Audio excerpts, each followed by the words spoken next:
UTF స్వర్ణోత్సవాలు కాకినాడలో ఘనంగా జరగనున్నాయని TS-UTF రాష్ట్ర అధ్యక్షులు చావా రవి తెలిపారు. యూటీఎఫ్ స్వర్ణోత్సవాల జాథా హైదరాబాద్ నుండి బయలుదేరి కాకినాడ వెళ్తున్నట్లు చెప్పారు. ఐక్య ఉపాధ్యాయ సంఘం ఆధ్వర్యంలో కాకినాడలో యూటీఎఫ్ స్వర్ణోత్సవాల నేపథ్యంలో యూటీఎఫ్ స్వర్ణోత్సవాల జాథా హైదరాబాద్ నుండి బయలుదేరి కాకినాడ వెళుతున్న నేపథ్యంలో ఈ జాథా నల్లగొండకు చేరింది. ఈ జాథాకు నల్లగొండలో టీఎస్-యూటీఎఫ్ నాయకులు ఘనంగా స్వాగతం పలికారు.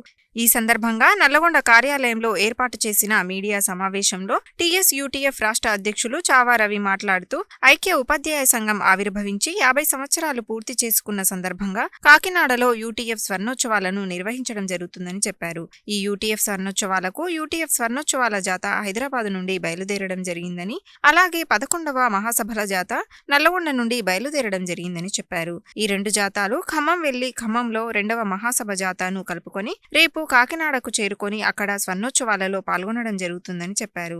ఈ కార్యక్రమంలో రాష్ట్ర ప్రధాన కార్యదర్శి వెంకట్, ఎమ్మెల్సీ నర్సిరెడ్డి, రాష్ట్ర కార్యదర్శి ఎం రాజశేఖర్ రెడ్డి, శాంతికుమారి, శ్రీధర్, రవికుమార్, యాదాద్రి జిల్లా అధ్యక్షులు ముత్యాల యాదయ్య, సిద్దిపేట జిల్లా బాధ్యులు సాయిలు, శారద, నాగమణి, అరుణమ్మ, వాణిశ్రీ, ఎడ్ల సైదులు, పెరుమాల వెంకటేశం, చారి, నలపరాజు వెంకన్న తదితరులు పాల్గొన్నారు. సో ఈరోజు మేము హైదరాబాద్ నుండి పతాక యాత్రగా బయలుదేరి కాకినాడ వెళ్తూ ఉన్నాం. 1974 ఆగస్టు 10వ తేదీన ఉమ్మడి ఆంధ్రప్రదేశ్ రాష్ట్రంలో ప్రాంతాలు, మేనేజ్మెంట్లు, క్యాడర్లు, కులాలనే భేదం లేకుండా ఉపాధ్యాయులందరికీ ఒకే సంఘం ఉండాలనేటువంటి లక్ష్యంతో ఆ రోజు ఐక్య ఉపాధ్యాయ ఫెడరేషన్ ఆవిర్భవించింది. మరి వాళ్ళ 50 సంవత్సరాలు పూర్తయిన సందర్భంగా కాకినాడలో స్వర్ణోత్సవాలు నిర్వహిస్తూ ఉన్నారు.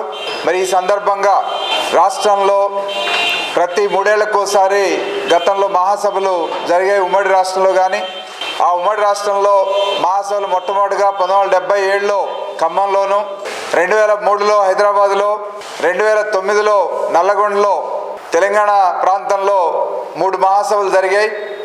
ఈ 3 మహాసభల నుంచి పతాకాలను తీసుకొని, మహాసభల సూచకంగా పతాకాలను తీసుకొని జాతాగా ఈరోజు 3 ప్రాంతాల నుంచి కార్యకర్తలు బయలుదేరి వెళ్తూ ఉన్నాం. మరి ఈ సందర్భంలో ఎలాగూ మార్చి 2025 ఎమ్మెల్సీ ఎన్నికలు ఉన్నాయి కాబట్టి మరి ఈ పతాక జాతాని ఒక ఎమ్మెల్సీ ఎన్నికల ప్రచార జాతాగా మేము యాదాద్రి, భువనగిరి జిల్లా, నల్లగొండ, సూర్యాపేట, ఖమ్మం జిల్లాల్లో ఈ 4 జిల్లాల్లో ఈ ప్రచారం చేసుకుంటూ మేము పతాక యాత్రగా వెళ్తూ ఉన్నాం.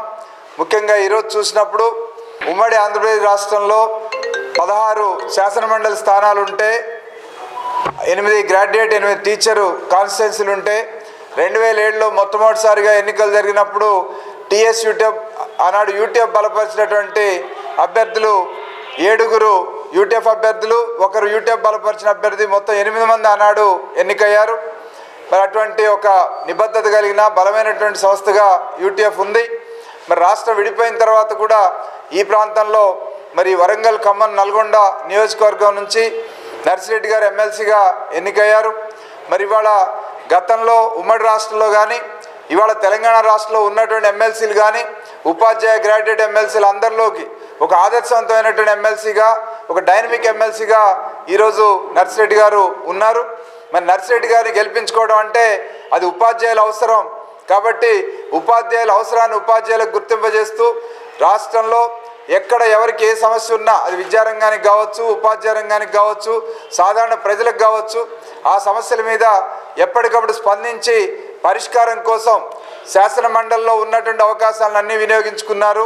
అదే రకంగా అధికారులతో ప్రాతినిధ్యాలు చేశారు. ఇంకా అవసరమైన సందర్భాల్లో సంఘాలు నిర్వహించిన పోరాటాలకు మద్దతు ఇవ్వడమే కాకుండా తానే స్వయంగా పోరాటాలను రూపొందించి పాల్గొన్నటువంటి సందర్భం ఉంది. సో అటువంటి సందర్భంలో ఎమ్మెల్సీ నర్సిరెడ్డి గారిని గెలిపించుకోవడానికి ఈ యాత్ర కూడా దోహదపడుతుందని చెప్పి భావిస్తూ ఈ జాతాకి అపూర్వమైనటువంటి స్వాగతం పలికినటువంటి నల్గొండ జిల్లా కార్యకర్తలందరికీ ధన్యవాదాలు చెప్తున్నాం. యూటీఎఫ్ ప్రస్థానం అనేది 1974 ఆగస్టు 10న ప్రారంభమైంది. ఆంధ్రప్రదేశ్లో ఉపాధ్యాయ సంఘాలన్నీ మేనేజ్మెంట్ వారిగా, మేనేజ్మెంట్ అంటే మున్సిపల్ సంఘం అని, ఎయిడెడ్ సంఘం అని, జిల్లా పరిషత్ సంఘం అని, తర్వాత క్యాడర్ సంఘాలు అంటే ఎడ్జిటీల సంఘం అని, స్కూల్ అసిస్టెంట్ల సంఘం అని, హెడ్ మాస్టర్ల సంఘం అని, పండిట్ల సంఘం అని, క్రాఫ్ట్ టీచర్ల సంఘం అని, పీఈటీల సంఘం అని, ఇలా క్యాడర్లుగా మేనేజ్మెంట్లుగా విడిపోయిన సందర్భంలో విడిపోతే పడిపోతాం, కలిసి ఉంటే నిలబడతాం అనేది మనందరికి తెలిసింది. అప్పుడు ఈ ఉపాధ్యాయులందరినీ ప్రభుత్వం నుంచి ఏ రూపంలో జీతం తీసుకుంటున్నా వాళ్ళందరినీ ఒక సంఘంగా నిలబెట్టిన సంఘం ఏదంటే ఐక్య ఉపాధ్యాయ ఫెడరేషన్ 1974 ఆగస్టు 10న ఏర్పడ్డది. కానీ ఈనాడు బతకలేని బడిపంతులు బతకగలిగే బడిపంతులుగా మారిండు అంటే కనీసం బతికే రకంగా జీతాలు వస్తున్నాయి అంటే వాస్తవంగా బతికే రకమే జీతాలు. మీ అందరూ తెలియదేగా టీచర్ల జీతాలు భారతదేశ ఆర్థిక వ్యవస్థలో తమ భాగానికి రావాల్సిన భాగం మాత్రమే తీసుకుంటున్నారు తప్ప ఏ ఒక్కరి ఇతర శ్రమ నుంచి ఒక్క రూపాయి కూడా అదనంగా తీసుకోవటం లేరు. కానీ కింద ఉన్న కార్మిక వర్గం యొక్క కష్టజీవుల యొక్క కష్టాన్ని మొత్తం దోసుకుంటుంది ఎవరంటే నేడు మనం కార్పొరేట్లను చూస్తున్నాం, పెట్టుబడిదారులను చూస్తున్నాం. ప్రధానంగా అదానీలు అంబానీలు ఎట్లా దోసుకుంటున్నారో ఎట్లా ఖర్చు పెడుతున్నారో చూస్తున్నాం. ఈ జీతాలు రావడానికి ఐక్య ఉపాధ్యాయ ఫెడరేషన్ అనేక పోరాటాలని ఇతర సంఘాలు కలుపుకొని ఐక్య ఉద్యమాల ద్వారా ఇంత దూరం వచ్చింది కాబట్టే ఈనాడు టీచర్లు ఈ మేరకు ఆర్థికంగా నిలబడి బతకగలుగుతున్నారు. తెలంగాణ రాష్ట్రంలో కూడా రాష్ట్రం ఏర్పడ్డ నాడు మొదటి పిఆర్సీ అందామా లేదా ఉమ్మడి రాష్ట్ర పిఆర్సీ అందామా, అది రాష్ట్రం ఏర్పడ్డ జోసులో రాష్ట్ర ప్రభుత్వం ఇచ్చేసింది. కానీ రెండవ పిఆర్సీ 2020లో 30% ఫిట్మెంట్తో సాధించడానికి తెలంగాణ రాష్ట్ర ఐక్యోపాధ్యాయ ఫెడరేషన్ కనుక ఐక్య ఉద్యమాలను నిర్మించకపోతే, ఉద్యోగ ఉపాధ్యాయ పెన్షనర్ల ఐక్య వేదికను ఏర్పాటు చేయకపోతే ఆ 30% వచ్చేది కాదు. మీ అందరికీ తెలుసు. ఆ పిఆర్సీ కమిషనర్ని ఒత్తిడి చేసి రాష్ట్ర ప్రభుత్వం 7.5% ఫిట్మెంట్ కుదించింది. 7.5 నుంచి 30% అంటే ఎన్ని రెట్లు పెరిగింది? 4 రెట్లు పెరగడానికి కారణం ఈ ఐక్య ఉద్యమం. దానికి నాయకత్వం వహించిన టీఎస్యూటీఎఫ్ ద్వారా సాధించడం జరిగింది. రాబోయే కాలంలో విద్యారంగాన్ని నిలబెట్టుకోవాలి, ప్రభుత్వ రంగం నిలబడాలి. ముఖ్యంగా ప్రాథమిక విద్యారంగం వినూత్నమైన పునరేకీకరణతోనే మార్పులతోనే ప్రజలందరికీ విద్య ప్రభుత్వ బళ్ళోనే అందుతుందనే ఒక నమ్మకాన్ని కలిగించే రకంగా ముందుకొచ్చి ఆ పద్ధతిలో ఉపాధ్యాయుల సమస్యలు కూడా చాలా ఉన్నాయి. ఇంకా కాంట్రాక్ట్ పద్ధతులలో ఇప్పుడు కేజీబీవీ టీచర్లు ఉండరు, కాంట్రాక్ట్ పద్ధతిలో పనిచేస్తున్నారు. నిజంగా వాళ్ళ జీతం ఎంత అంటే రెగ్యులర్ టీచర్ జీతంలో సగం కూడా లేదు.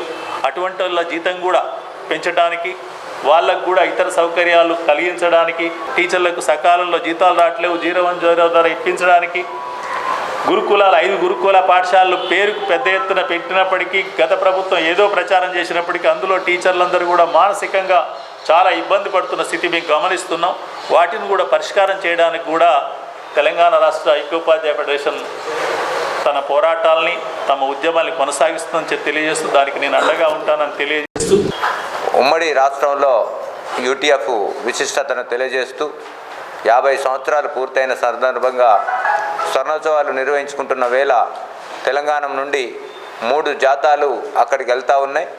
జాతాల ఉద్దేశం ఉపాధ్యాయులకు అట్లాగే ప్రజానీకానికి తెలియజేసేది ఒకటే, విద్యారంగం కోసం ఉపాధ్యాయ సమస్యల కోసం పోరాడే ఒక బలమైన సంఘంగా యూటీఎఫ్ ఉమ్మడి రాష్ట్రంలో పనిచేసింది, తెలంగాణలో పనిచేస్తూ ఉన్నది.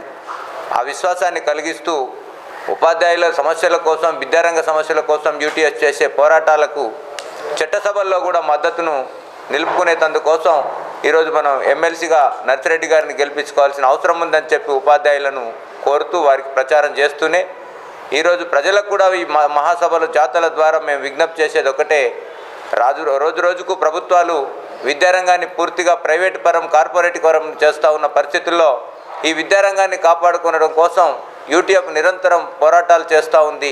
ఆ పోరాటాలకు ప్రజలు సంఘీభావం చెప్పాల్సిన అవసరం ఉంది. అందుకని ఈ జాతాల ద్వారా ప్రజల్ని కూడా ఈ యూటీఎఫ్ మహాసభలు జయప్రదం చేయాలని చెప్పి వారికి కూడా విజ్ఞప్తి చేసే ఉద్దేశంతో ప్రచార జాతాలను నిర్వహిస్తూ ఉన్నాం.